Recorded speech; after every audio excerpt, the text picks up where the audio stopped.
Hello student, good morning to all of you. आज आप सभी का माइंड ओपनर कॉम्पिटिटिव क्लासेस पर स्वागत और अभिनंदन है। और मेरी एक ही नारा है, अब 11 दिन अपने भविष्य की ओर।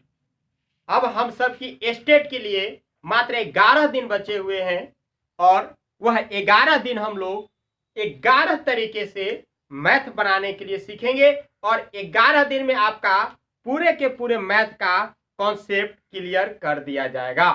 तो आइए मैं ज्यादा बात न करते हुए अपने टॉपिक पर आते हैं और आज हम स्टार्ट करते हैं जिसका नाम है कोऑर्डिनेट। आज हम स्टूडेंट कोऑर्डिनेट, तो आज हम लोग कोऑर्डिनेट चैप्टर स्टार्ट कर रहे हैं और कोऑर्डिनेट में हम लोग का जितना सारे पूछे हुए क्वेश्चंस हैं सभी क्वेश्चंस मैं आज डील कर दूंगा।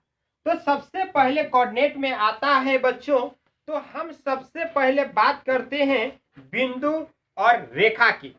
तो कोऑर्डिनेट में हम लोग मुख्य रूप से बिंदु और रेखा का ही चर्चा करेंगे सबसे ज्यादा।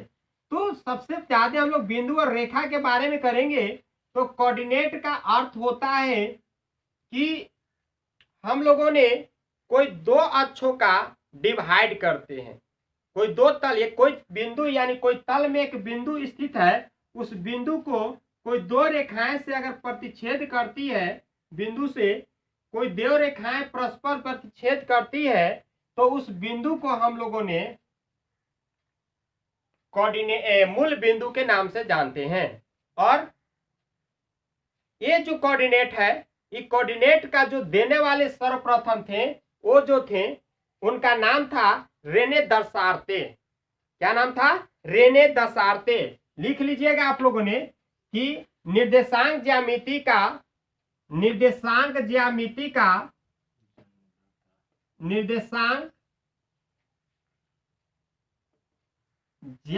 का जन्मदाता या फादर कहिए, तो जन्मदाता या फादर किनको दिया गया है? तो वो रेने दसार्ते को दिया गया है। रेने दसार्ते यानी इन्होंने क्या किया कि दो अक्षों को परस्पर एक लंबवत में डिवाइड किया। एक दो अक्ष इन्होंने लिया, एक एक्स डैश अक्ष, वाई और वाई डैश अक्ष, ये दोनों के लंबवत एक दूसरे में डिवाइड किया। इसलिए इसको हम लोग बोलते हैं नियामक ज्यामिति या फिर समकोणिक ज्यामिति। इनका दो नाम है, एक पहला हम लोग या नियामक ज्यामिति भी कहते हैं, नियामक ज्यामिति, और दूसरा हम लोग देखते हैं तो समकोणिक ज्यामिति के नाम से भी जाना जाता है। समकोणिक ज्यामिति के नाम से भी जाना जाता है।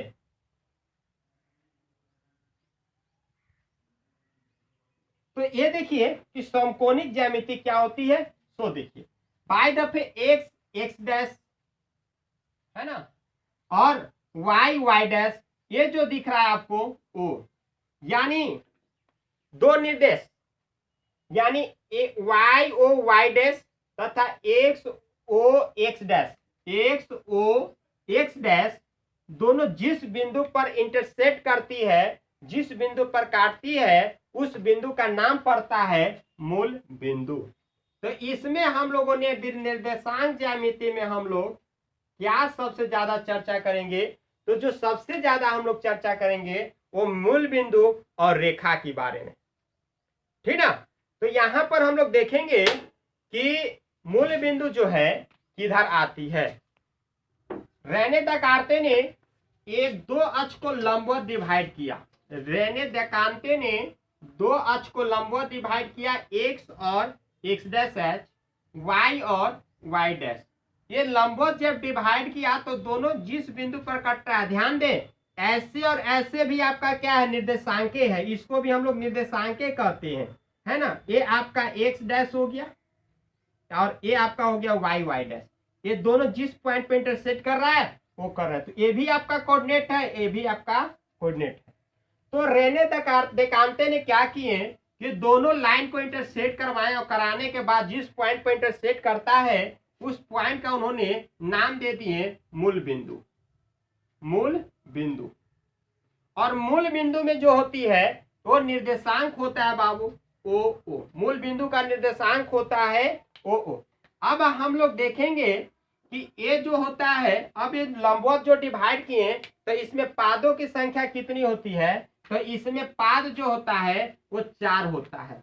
निर्देशांक ज्यामिति में पाद कितने होते हैं, 4 होते हैं। इसको प्रथम पाद कहते हैं, इसको सेकेंड पाद कहते हैं, इसको थर्ड पाद कहते हैं और इसको फोर्थ पाद, इंग्लिश में कहा जाए तो कोऑर्डिनेट कहते हैं।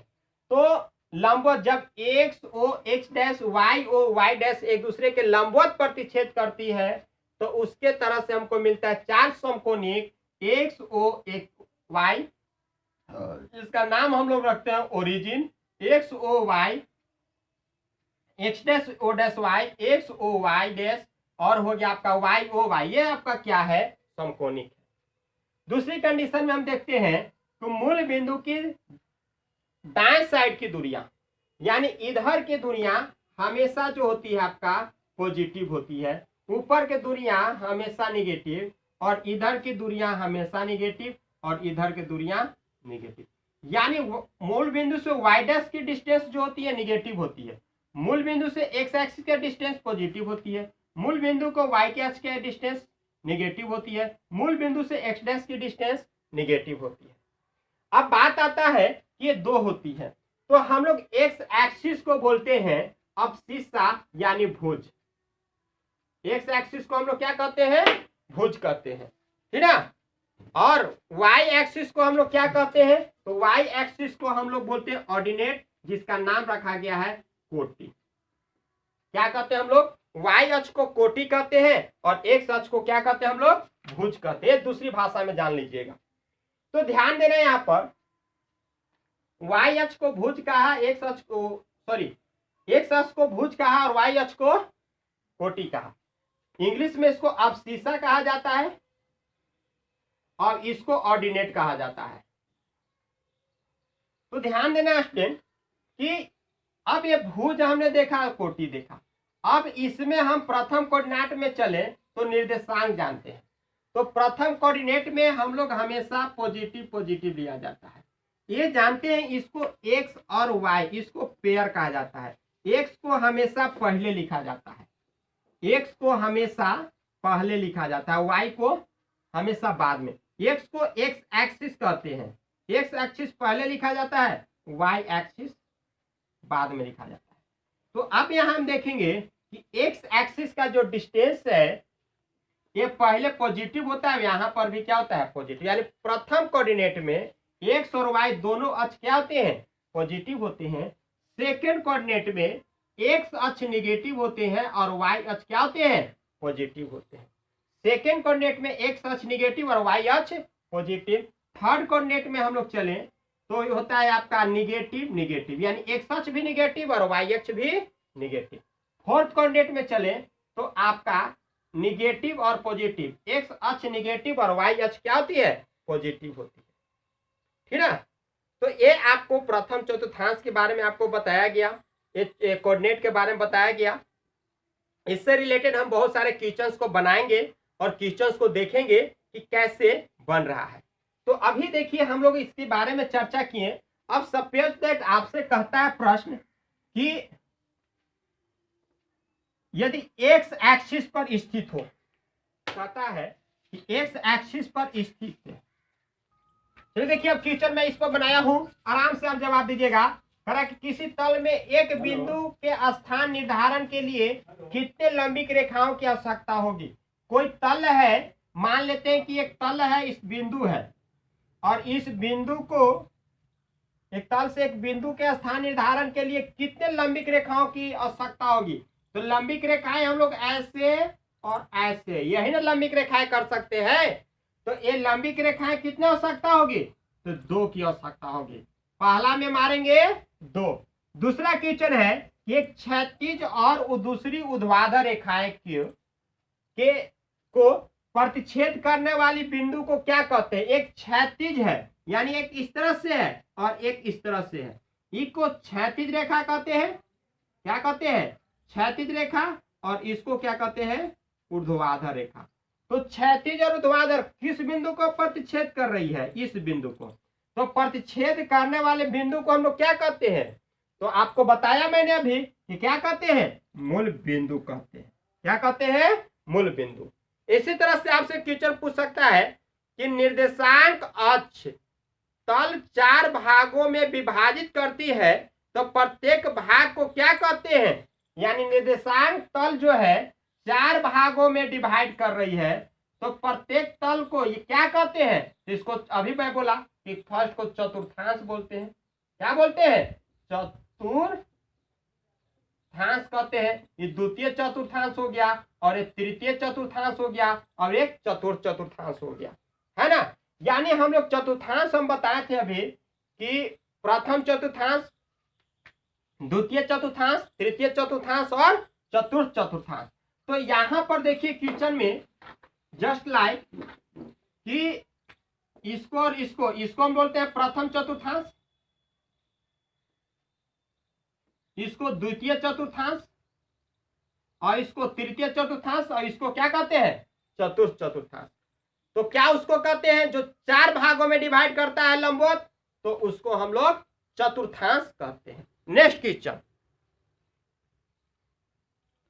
चलिए देखिए अब क्वेश्चन नंबर नेक्स्ट। अब हम लोग क्वेश्चन नंबर चलेंगे 3 क्वेश्चन कर रहा है कि एक्स अक्ष पर किसी बिंदु का निर्देशांक क्या होगा? हमने अभी बताया था एक्स अक्ष पर, एक्स अक्ष है बिंदु का निर्देशांक, तो जिस अक्ष के बारे में पूछे उसका 1 मान लेना। तो एक्स अक्ष पूछा तो वाई अक्ष 0, एक्स अक्ष पूछा तो वाई अक्ष 0, यानी ए ऑप्शन में हो जाएगा। फिर कह रहा है कि वाई अक्ष पर स्थित किसी बिंदु का निर्देशांक। अब वाई अक्ष पूछ रहा है तो एक्स अक्ष कौन सी? 0। जब वाई अक्ष के बारे में पूछे तो अगला जो अक्ष आएगा वो 0 हो जाएगा। तो इसमें हम क्या लिखेंगे? मारेंगे ए। नेक्स्ट आ रहा है एक्स अक्ष पर किसी बिंदु का कोटि क्या होगा? तो एक्स अक्ष पर किसी बिंदु का कोटि पूछ रहा है, तो एक्स अक्ष है तो इसका कोटि पूछ रहा है, यानी वाई अक्ष का मान पूछ रहा है। कोटि मतलब कौन सा मान पूछ रहा है? वाई। तो एक्स अक्ष पर तो वाई 0 ना जी, अभी मैं बताया एक्स अक्ष पर तो वाई 0, तो वाई का कोटि क्या हो जाएगा? 0।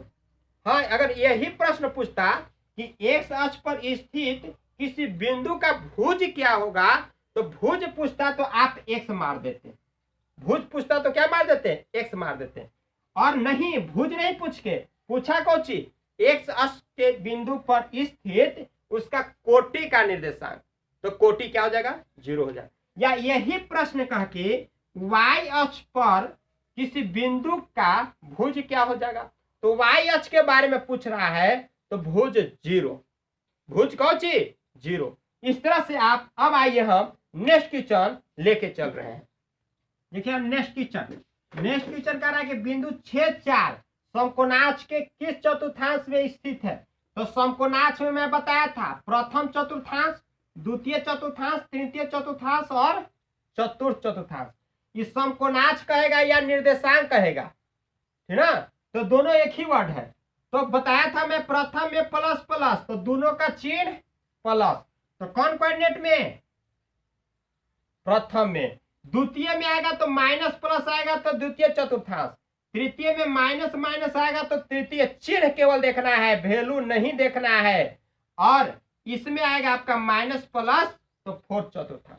अब आइए हम डिस्टेंस फार्मूला के बारे में हम बता रहे हैं। अब देखिए कोई प्लेन में, कोई तल में कोई 2 बिंदु स्थित है ना? तो इस 2 बिंदु स्थित है, मान लेते हैं कि ये बिंदु P है और ये बिंदु क्या है? Q है। तो इस P से इसको हमने लंब डालेंगे और इसका लंब डालेंगे, तो एक बिंदु के बीच की दूरी ज्ञात करने के लिए कहेगा, यानी 2 बिंदुओं के बीच की दूरी ज्ञात करने के लिए कहेगा, तो हम लोग फार्मूला निकालेंगे, है ना? तो 2 बिंदुओं के बीच की दूरी निकालने के लिए फार्मूला होता है PQ इक्वल टू, याद रखिएगा, अगर हम इसका निर्देशांक ले लेते हैं, इसका x1 है तो ये पूरा x2 हो जाएगा, और ये y1 है तो ये पूरा क्या हो जाएगा आपका? y2 हो जाएगा। पूरा क्या हो जाएगा आपका? y2।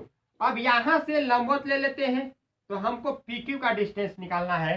तो दूरियों का सूत्र बराबर फार्मूला होता है x2 माइनस x1 का whole square plus y2 minus y1 का होल स्क्वायर अंदर रूट। ठीक है, अब यही बिंदु आपको कहेगा, यही क्वेश्चन आपको यदि कहता है कि किसी बिंदु पी एक्स वाई, मान लेते हैं यही कहेगा कि कोई रेखा जो है वह मूल बिंदु से होकर गुजर रहा है, पी बिंदु है एक्स और वाई, वह मूल बिंदु और उस पॉइंट बिंदु के बीच की दूरी क्या होगा, तो मान लेते हैं कि वो है, इसका निर्देशांक मूल बिंदु का क्या होता है 0 0 होता है। तो जब मूल बिंदु और बिंदु निर्देशांक के बीच की दूरी पूछे तो सीधा सीधी आप निकाल दीजिएगा मूल बिंदु का दूरी सूत्र, मूल बिंदु से दूरी सूत्र, यानी जब मूल बिंदु से पूछे तो दूरी सूत्र आपका हो जाएगा OP equal to under root x square plus y square. X square plus क्या हो जाएगा आपका वाई स्क्वायर हो जाएगा। ठीक है, अब यही प्रश्न आपको 3 गो निर्देशांक दे देवे, है ना। आपका बाय दफे हम लोग कहें कि आपका यही प्रश्न अगर कोई सरल रेखा है और ये निर्देशांक है P और ये निर्देशांक है Q, और इसमें इंटरनल डिवाइड कर रहा है m रेशियो n में, एक जो है आपका L लाइन है और इंटरनल डिवाइड कर रहा है m रेशियो n में। P का निर्देशांक दिया हुआ है एक्स वाई, Q का निर्देशांक दिया हुआ है x1 y1, P का x1 ले लेते हैं और Q का ले लेते हैं x2 और y2, और L का निर्देशांक xy है।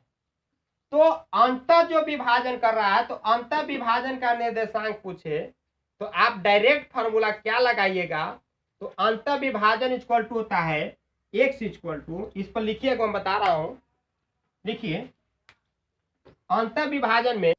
चलिए अब देखिए, अगर कोई लाइन है P और Q रेखा है और इस PQ रेखा को m अनुपात n में डिवाइड कर रहा है, तो जो डिवाइड कर रहा है तो बीच का मध्य का निर्देशांक क्या होगा, तो मध्य का बिंदु का निर्देशांक पूछेंगे तो mx2 प्लस nx1 बटा m प्लस n, x अक्ष का निर्देशांक, y अक्ष का निर्देशांक my2 प्लस ny1 बटा m प्लस n। ये आपका जो है फार्मूला मिला आपका, इस पर मैं कॉन्सेप्ट बताऊंगा जो अभी है। अगर ये अंतर विभाजन था, यही अगर बाय विभाजन कह दे तो बाय विभाजन में कुछ नहीं करना है, मैं बता दूंगा।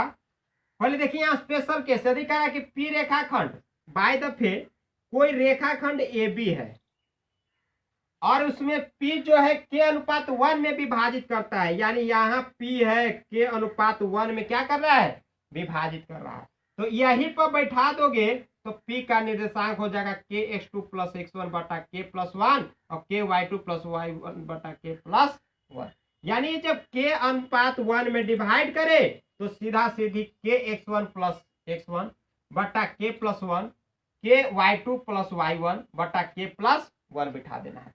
अगर ये नहीं, अगर यही अंतर विभाजन न कह के बाय विभाजन कह दे तो बाय विभाजन का फॉर्मूला ध्यान रखिएगा कि बाय विभाजन में क्या होता है कि अगर हम ये रेखा ले लिए P और Q, ये यहां से यहां इसका दूरी कितना है m ले लेता हूं और इसके बिंदु है आपका R, इसका ये अंतर विभाजन होगा, तो ये बाय विभाजन ये पूरा m है, ये n है।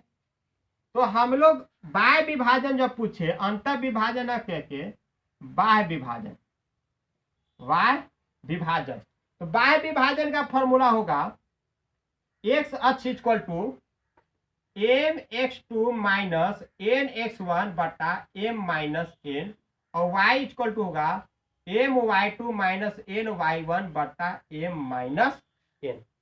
ठीक, अब इसी पर हम लोग निकालेंगे पूरे कॉन्सेप्ट, पूरे थ्योरेटिकल निकालेंगे। तो अब आइए नेक्स्ट टॉपिक पर, अब हम थोड़ा सा चलते हैं और पॉइंट एक बता देते हैं निर्देशांक का। चलिए देखिए, अब अगर किसी त्रिभुज का क्षेत्रफल ज्ञात करने के लिए कह दे कि त्रिभुज एबीसी का निर्देशांक कितना है, तो त्रिभुज एबीसी का निर्देशांक का क्षेत्रफल होता है 1/2 इंटू x1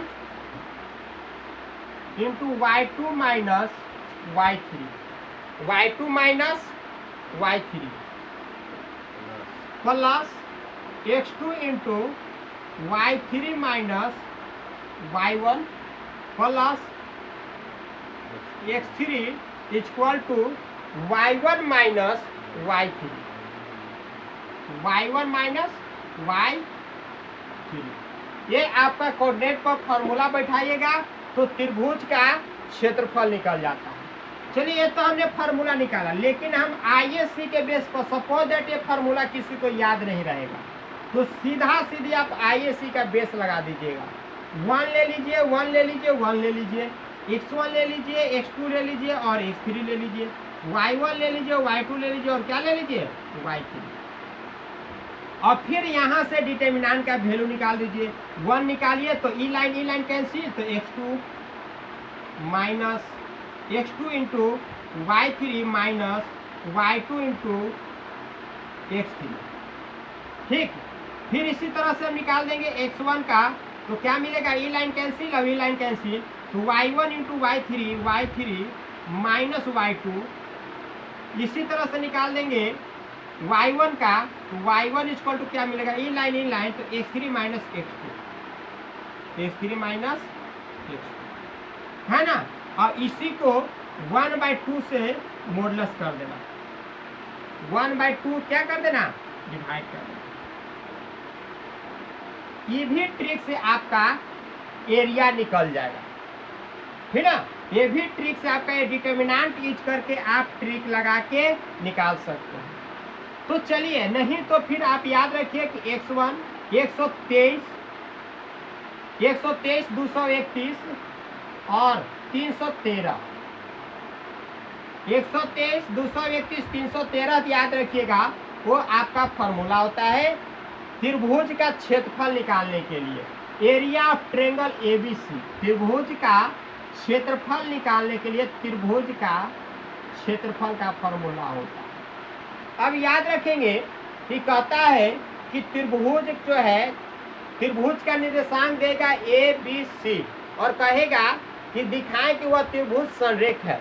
तो जब उसका एरिया निकालिएगा तो एरिया जो होता है आपका 0 होगा। अगर एरिया 0 आ जाएगा तो त्रिभुज एबीसी जो है वह आपका संरेख होगा। त्रिभुज एबीसी क्या हो जाएगा, संरेख हो जाएगा। जब उसका एरिया 0 आ जाएगा तब, यदि ठीक ना, यदि बिंदु संरेख हो जाएगा, यदि त्रिभुज AB का कोई मान दे देता हो, है ना, माई दफे A का मान देता है K1, B का मान दे देता है 2,1, C का मान देता है -1,2, तो K का मान ज्ञात करिए यदि ये त्रिभुज ABC बिंदु क्या है, संरेख है। तो आप ऐसे कंडीशन में क्या यूज करेंगे, AB² प्लस BC² बराबर AC² संरेख का भी फॉर्मूला यूज कर सकते हैं। यहाँ से यूज करके आप K का मान क्या कर लीजिएगा, निकाल लीजिएगा। और नहीं तो फिर क्षेत्रफल वाला से भी निकालेंगे, लंबा पड़ जाएगा, इससे शॉर्ट पड़ जाएगा, ठीक ना। तो जब किसी बिंदु यानी किसी त्रिभुज के 3 बिंदु संरेख हो तो उसमें किसी K M का मान निकालना हो तो AB² प्लस BC² बराबर डायरेक्ट क्या पुट कर देना है, AC²। तो अब आइए हम इस टॉपिक, अगर सपोज दैट इसी का सेंटर का पूछ दे, ये सेंटर केंद्र का निर्देशांक पूछ दे कि केंद्र का क्या निर्देशांक होगा, तो केंद्र का निर्देशांक हो जाएगा x1, केंद्र का जो निर्देशांक हो जाएगा x1 plus x2 plus x3 बट्टा में 3 और y1 plus y2 plus y3 बट्टा 3। ये आपका केंद्र यानी केंद्र का, किसी त्रिभुज के केंद्र का निर्देशांक होती है, ठीक है। तो अब आइए हम इस पर कुछ क्वेश्चन की चर्चा करते हैं और देखिए इस पे कैसे क्वेश्चन पूछता है। सो आज हम स्टडी कर रहे हैं। तो देखिए क्वेश्चन, चल देखिए, कह रहा कि y अक्ष पर का वह बिंदु कौन है, वह बिंदु कौन है जिनकी बिंदु 4 दूर से दूरी 5 मात्रक है। y अक्ष पर कह रहा है जी, तो y अक्ष पर का वह बिंदु, y अक्ष पर का वह बिंदु कौन सा है जो 4 है। तो जाहिर सी बात है कि हमने एक बिंदु ले लिया, ध्यान दीजिएगा, कि एक बिंदु हमारा 4 और 2 है और y अक्ष पर कह रहा है तो x अक्ष 0, y अक्ष पर कह रहा है तो x अक्ष जाहिर सी बात 0, लेकिन 0 मत लो, तुम लोग ले लो x और y ले लो, ठीक, x और y, लेकिन तुम्हें एक इमेजिन करना है कि x अक्ष क्या होगा 0 होगा। लेकिन अब देखिए हमको निकालना है दूरी, तो PQ बराबर अभी हम फार्मूला बताएं, अंडर रूट x माइनस 4 का whole square plus y minus, दिखाई दे रहा है y माइनस 2 का होल स्क्वायर, है ना। यहाँ से देखिए हम PQ का मान निकालेंगे तो क्या निकलेगा, x माइनस 4 का whole square plus y minus 2 का होल स्क्वायर। अब हम जाहिर सी बात है कि ऑप्शन से चलेंगे, PQ का मान दिया हुआ है कितना 5, हम यहाँ से ऑप्शन से मान रख के मार देंगे आंसर। देखो कैसे रखते हैं, हम अभी बताया कि y अक्ष पर पूछ रहा है तो x अक्ष 0, तो देख लो कि में x अक्ष कौन है 0 है, e और e, तो यही दोनों से कौन होगा, तो जब होगा तो रखते हैं x का मान 0, तो 4 0 माइनस 4 यानी 4, तो 4 चौके 16, 4 चौके 16 आएगा। तो जब 16 आएगा और प्लस y का मान कितना रखेंगे -1, तो कितना हो जाएगा -3, 3 का स्क्वायर 9, तो 16 और 9 कितना 25, 25 का कितना होता है 5, और 25 का 5, यानी ये आपका ऑप्शन कौन सही जा रहा है, ये डी, कौन गया आपका डी। ऑप्शन से मारेंगे तो डी, और मेथड से करोगे तो मेथड से कुछ नहीं, 5 का स्क्वायर बराबर कर दो x स्क्वायर प्लस 4 चौके 16 माइनस 8x, और फिर यहाँ करोगे x अक्ष का रहा तो y अक्ष का रहा तो x अक्ष 0 ही ले लो, चाहे उस भी बार मारो, ऑप्शन से मारो, ऑप्शन से बेस्ट चलेगा, ऐसे ज़्यादा समय लग जाएगा, तो ज़्यादा समय लगाने की जरूरत नहीं है, डायरेक्ट ऑप्शन यूज करो। चलिए अब नेक्स्ट क्वेश्चन कर रहा है कि k का मान ज्ञात करिए, k का वह मान क्या होगा जिसके लिए बिंदु इतना इतना संरेखी है। तो बिंदु अभी जस्ट लाइक मैंने बताया कि संरेखी वर्ड बोला तो कुछ नहीं करना है, संरेखी बोला तो सीधे सीधे डिटर्मिनेंट लगाओ 1/2, ठीक है, बराबर 1 ले लो 1 ले लो 1 ले लो। पहला बिंदु दिया हुआ 7, दूसरा बिंदु 5, तीसरा बिंदु 3, अब लिखेंगे -2, 1 और k, अब बराबर में क्या दिया हुआ है 0 दिया हुआ है, तो 0 जब दिया हुआ है तो हम डायरेक्ट क्या कर दिया 0 रख दिया। अब इसको हम सॉल्यूशन करेंगे, देखिएगा सॉल्यूशन में क्या आएगा। देखिए हमने 1/2 होने 0 हो गया, अब इधर हल करेंगे 5 के -3 -7 और k से 1 में गुना करेंगे तो k अब -1 और फिर इधर करेंगे -2। देखिए जिसका हम निकाल रहे हैं ऊपर का निकाल रहे हैं -2 का, तो ई लाइन तोपेंगे, ई लाइन 4 गो ना बचेगा, तो 3 से 1 में गुना करेंगे तो 3 और 1 से 5 में गुना करेंगे तो -5 बराबर 0। संरेखी का रहा तो ये हो जाएगा 5k -3 -7k +1 और -5 में से 2 गया -3 तो माइनस +4 आ गया। 7 में से 5 गया -2k, 3 4 और 1 5 में से 3 गया 2 उधर चला जाएगा तो -2 कट गया, तो k बराबर कितना गया आपका 1, ऑप्शन में नहीं है, ऑप्शन में नहीं है। देखते हैं फिर से चेक कर लेते हैं कहाँ गलती है। चलिए कि यहाँ मिस्टेक हुआ है, देखो यहाँ देखिए यहाँ -7 से गुना करेंगे -7 के माइनस +7 यहाँ हो जाएगा। 7 4 11, 11 में से 3 गया कितना 8 उतर जाएगा तो -2k बराबर -8 कट गया, k इक्वल टू कितना 4, यानी ऑप्शन बी। ठीक है, तो आप बने रहिए हमारे इस चैनल पर और देखते रहिए। मैं एक से एक कोऑर्डिनेट से आज जितना टॉपिक है मैंने ख़त्म किया, बाकी से जो प्रॉब्लम है वो प्रॉब्लम आप एक ग्रुप है मेरा पुरुषोत्तम क्लासेस दाऊदनगर टेलीग्राम पर, ठीक ना। टेलीग्राम पर आप जो है यूज मेरा कर सकते हैं। अब इससे रिलेटेड आपका जो भी क्वेश्चन फंस रहा है, अगर प्रॉब्लम हो रहा है, तो आप पुरुषोत्तम क्लासेस दाऊद नगर टेलीग्राम है मेरा, उस टेलीग्राम पर आप क्वेश्चन को सेंड कर सकते हैं। आप उससे यहाँ ज्वाइन करिए मेरा, और मेरा ये व्हाट्सअप नंबर है। अगर किसी भी स्टूडेंट का अगर प्रॉब्लम हो रहा है मैथ से रिलेटेड कोऑर्डिनेट से, तो जनरली आप व्हाट्सअप भी कर सकते हैं, आपका आंसर तुरंत मिल जाएगा। तो आप अगर मेरा ये वीडियो अच्छा लगे तो आप जल्द से जल्द लाइक, सब्सक्राइब और शेयर जरूर करें, क्योंकि आपका 11 दिन जो है, आपका 11 दिन आपका एक नया भविष्य, एक नया उज्जवल तैयार करने जा रहे हैं हम। और पूरी मैथ के केवल हमने कॉन्सेप्ट देंगे, और अगला दिन हमने कॉन्सेप्ट देंगे वो ट्रायंगल से रिलेटेड देंगे, और बहुत अच्छे देंगे जो कि आपका एक भी क्वेश्चन नहीं फंसेगा।